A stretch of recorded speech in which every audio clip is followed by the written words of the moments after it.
जय हिंद एवरीवन, स्वागत है आपका वी नेशन ट्रिपल वन के एक नए एपिसोड में, जहां आपके लिए लेकर आते हैं इंडियन डिफेंस के प्रमुख अपडेट्स को। सबसे पहले तो चैनल को सब्सक्राइब करना मत भूलिएगा। आज के अपने अपडेट की हम शुरुआत करने वाले हैं हिंदुस्तान एरोनॉटिक्स लिमिटेड को लेकर आई एक बड़ी रिपोर्ट से, जहां पर एक तरफ हमने तेजस प्रोग्राम के बारे में बात करी, हमने बात करी इंजन प्रोग्राम के बारे में, तो वहीं अब हिंदुस्तान एरोनॉटिक्स लिमिटेड ने कैट्स वॉरियर को लेकर के भी एक महत्वपूर्ण अपडेट साझा करी है। कैट्स वॉरियर को लेकर अभी तक हम लोग ये मान के चल रहे थे कि हिंदुस्तान एरोनॉटिक्स लिमिटेड का जो प्राइमरी ध्यान है वो 2 टन के एक बेस प्रोटोटाइप पर है, जो कि 2026 में तैयार हो जाएगा। लेकिन अब यहाँ पर कैट्स वॉरियर को लेकर हिंदुस्तान एरोनॉटिक्स लिमिटेड ने कुछ और भी बड़ी अनाउंसमेंट करी है। हिंदुस्तान एरोनॉटिक्स लिमिटेड ने ये कह दिया है कि वो अपने combat air teeming system program को एक नेक्स्ट लेवल पर लेकर जा रहे हैं, जहां पर जो बेस प्रोटोटाइप है 2 टन वजनी कैट्स वॉरियर का, इसकी पहली उड़ान तो 2026 के अंत तक आयोजित कर ली जाएगी। लेकिन इसी के साथ ही साथ उन्होंने इससे भारी 5 टन वजनी कैट्स वॉरियर 2, जो कि एक लॉयल विंगमैन ड्रोन होने वाला है, लेकिन ये 2 टन की जगह 5 टन वजनी होगा, इस पर भी काम शुरू कर दिया है। उन्होंने मीडिया से बात करते हुए ये कहा कि इन दोनों प्लेटफॉर्म के लिए जो फ्लाइट कंट्रोल सिस्टम है, इन्हें ऑलरेडी जो किरण आमका है, यानी ऑप्शनल मैन कॉम्बैट एयरक्राफ्ट है, उससे टेस्ट किया जा रहा है और दोनों वेरिएंट में ये यूज किया जाएगा। और कैट्स वॉरियर 1 और कैट्स वॉरियर 2 दोनों जो लॉयल विंगमैन के क्षेत्र में एक नई परिभाषा को दुनिया के सामने रखेंगे, या यूं कह लें एक नया इरा शुरू होने वाला है। और ये कॉन्टेस्टेड एयर स्पेस में मैन फाइटर के साथ मिलकर एनिमी के जो एयर डिफेंस सिस्टम है या उनके दूसरे जो हाई वैल्यू टारगेट्स हैं, उनको न्यूट्रलाइज करने का काम करेंगे।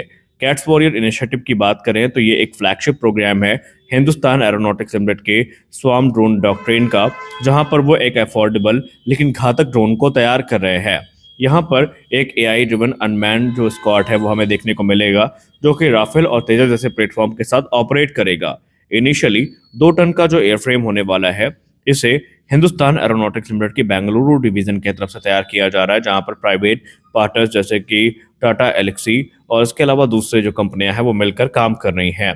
अब यहाँ पर हमें जो ब्लेंडेड बॉडी है वो देखने को मिलेगी, जो कि लो रडार क्रॉस सेक्शन को होस्ट करेगी। इंटरनल वेपन बेस देखने को मिलेगी, जहां पर प्रिसीजन म्यूनिशन हमें देखने को मिल जाएंगे। इसके अलावा सेंसर फ्यूजन हमें देखने को मिलेगा, जो कि कोलैबोरेटिव ऑपरेशंस के लिए काफ़ी ज़रूरी माना जाता है। हिंदुस्तान एरोनॉटिक्स लिमिटेड ने कहा कि हम सिर्फ किसी ड्रोन को विकसित नहीं कर रहे हैं, बल्कि हम एक इंटेलिजेंट टीम मेट को तैयार कर रहे हैं, जो कि आने वाले भविष्य में हमारे जो हाई वैल्यू या रिस्की मिशन है उनको एग्जीक्यूट करने में हमारी मदद करेंगे।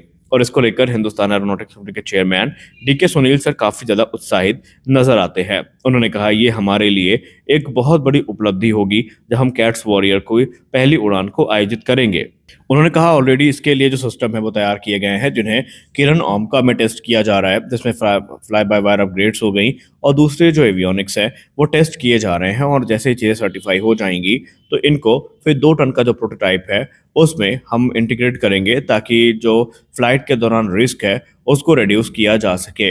एचएएल ने यह भी कहा कि इंडियन एयरफोर्स इस प्रोग्राम को क्लोजली मॉनिटर कर रही है और उन्हें इस सिस्टम का काफ़ी बेसब्री से इंतजार है। ये 2 टन वजनी जो वॉरियर होने वाला है, इसको एक non after burning turbofan engine से पावर किया जाएगा और ये 1200 किलोमीटर की फेरी रेंज को ऑफर करेगा और अपने साथ 650 किलोग्राम तक के जो पेलोड हैं उनको कैरी करने में सक्षम होगा। ये जो आईएसआर मिशन है, इसके अलावा जो स्ट्राइक मिशन है और इसके अलावा इलेक्ट्रॉनिक वॉरफेयर मिशन को भी एग्जीक्यूट करने में सक्षम होगा। और एलओसी और एलएसी जैसे इलाके हैं वहाँ पर इनकी भूमिका काफ़ी महत्वपूर्ण होने वाली है। इसके साथ साथ उन्होंने ये भी कहा कि जब बात हम करते हैं कैट्स वॉरियर 2 के बारे में, तो ये भी एक 5 टन वजनी ड्रोन होने वाला है, जो कि 2 टन के जो कैट्स वॉरियर 1 है इसके ही सक्सेस पर आधारित होगा। और इसका जो रोल आउट है वो हमें 2028 के अंत तक या 29 की शुरुआत तक देखने को मिलेगा। और इसके अलावा यहाँ पर इसमें STFE-25 टर्बोफैन इंजन का यूज़ किया जाएगा, जो कि काफ़ी पावरफुल माना जाता है। इसको लेकर ज़्यादा जानकारी तो उपलब्ध नहीं है, लेकिन ये जो इंजन होगा ये 25 से लेकर 30 किलोमीटर का थ्रस्ट जनरेट करने में सक्षम होगा, जिसके चलते कैट्स वॉरियर 2 की टॉप स्पीड मैक 1 से 0.9 से मैक 1 के बीच में होने वाली है और इसमें 2500 किलोमीटर तक की रेंज देखने को मिलेगी। मार्क 2 में हमें बिगर इंटरनल वेपन बे देखने को मिलेगी, स्मार्टर ऑटोनॉमी देखने को मिलेगी और सीमलेस टीमिंग देखने को मिलने वाली है। वेपन कैरिंग कैपेसिटी को लेकर जहां तक बात रही तो इसमें हमें 1.2 टन तक का जो वेपन लोड आउट है वो देखने को मिलेगा, जहां पर हमें इंटरनल स्टेल्थ बे जो है वहां पर 600 किलोग्राम की कैपेसिटी देखने को मिलेगी। और जो एक्सटर्नल हार्ड पॉइंट्स हैं इसमें भी हमें 600 किलोग्राम की जो कैपेसिटी है वो देखने को मिलेगी। और ये एक लीथल कॉकटेल को होल्ड करेगा, जहां पर loitering munition, bomb, ECM pods या फिर स्टैंड ऑफ जो मिसाइल्स होती हैं उनको भी ये कैरी करने में सक्षम होगा। और वॉरियर 2 को लेकर के तो एचएएल बहुत ही ज़्यादा उत्साहित है, क्योंकि वो इसको मल्टी रोल सिनेरियोज के लिए एक परफेक्ट प्लेटफॉर्म मानते हैं। कुछ रिपोर्ट तो यहाँ तक दावा करती हैं कि जो वॉरियर 2 होने वाला है इसमें हमें अस्त्र मार्क 1 जैसी मिसाइल्स जो है वो देखने को मिल सकती हैं, जो कि सुखोई 30 MKI के रडार का यूज़ करके एनिमी पर लॉक करेंगी। और ये जो प्लेटफॉर्म है ये मिसाइल दागने में सक्षम होगा। खैर जो कुछ भी हो, हम तो यही आशा करते हैं कि ये जो प्रोग्राम है ये जल्दी से जल्दी अपने अंतिम चरण तक पहुंचे, जहां पर इंडियन एयरफोर्स इसका फायदा उठा पाए और ऑपरेशन सिंदूर जैसे सिनेरियो अगर फ्यूचर में क्रिएट होते हैं तो उससे निपटने में ये हमारी मदद कर सके। अगर कैट्स वॉरियर प्रोग्राम के बारे में हम संक्षिप्त रूप में जानने की कोशिश करें तो पहले आइए जान देते हैं इनके कंपोनेंट्स और इनके रोल के बारे में। इस क्रम में सबसे पहले हमें देखने को मिलता है कैट्स वॉरियर, जो कि autonomous AI enable unmanned loyal wing man है, जो कि मैन फाइटर के साथ फॉर्मेशन में उड़ान भरेगा, या यूं कह लें मैन मदरशिप के साथ फॉर्मेशन में उड़ान भरेगा। और ये आईएसआर यानी इंटेलिजेंस सर्विलेंस और रिकॉनेसेंस मिशन एग्जीक्यूट कर पाएगा। इलेक्ट्रॉनिक वॉरफेयर डिकॉयज यहाँ पर इसके पास होंगे और ये हाई वैल्यू स्ट्राइक्स जो है वो कैरी करने में सक्षम होगा। इसके अलावा दूसरा कंपोनेंट इसमें कैट्स हंटर या अल्फा देखने को मिलेगा, जो कि लोइटरिंग म्यूनिशन है और एयर लॉन्च क्रूज मिसाइल है। दरअसल कैट्स हंटर एक एयर लॉन्च क्रूज मिसाइल होने वाली है, जबकि कैट्स अल्फा एक लोइटरिंग म्यूनिशन होने वाला है और ये कैट्स फैमिली का एक अभिन्न अंग होगा। इसके बाद हमें तीसरा कंपोनेंट देखने को मिलेगा कैट्स मैक्स, जो कि मदरशिप कॉन्सेप्ट होगा, जहां पर तेजस टाइप का एक ट्विन सीटर एयरक्राफ्ट जो है वो मदरशिप की भूमिका को निभाएगा।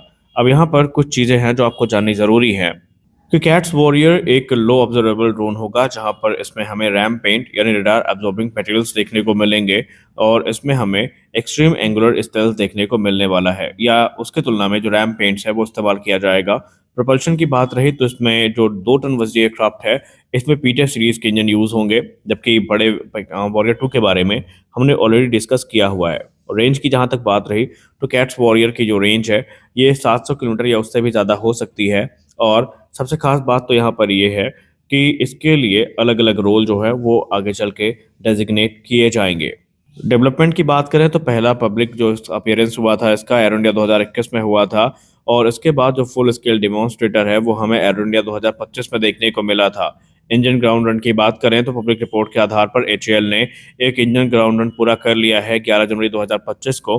वहीं फ्लाइट टेस्टिंग की बात करें तो 2026 में इसकी फ्लाइट टेस्टिंग हमें देखने को मिलने वाली है, जहां पर सिलसिलेवार तरीके से ये अपने टेस्ट को पूरा भी करने वाला है। तो इस वीडियो में बस इतना ही। मिलते हैं अगले वीडियो में कुछ और अपडेट्स के साथ, तब तक के लिए जय हिंद।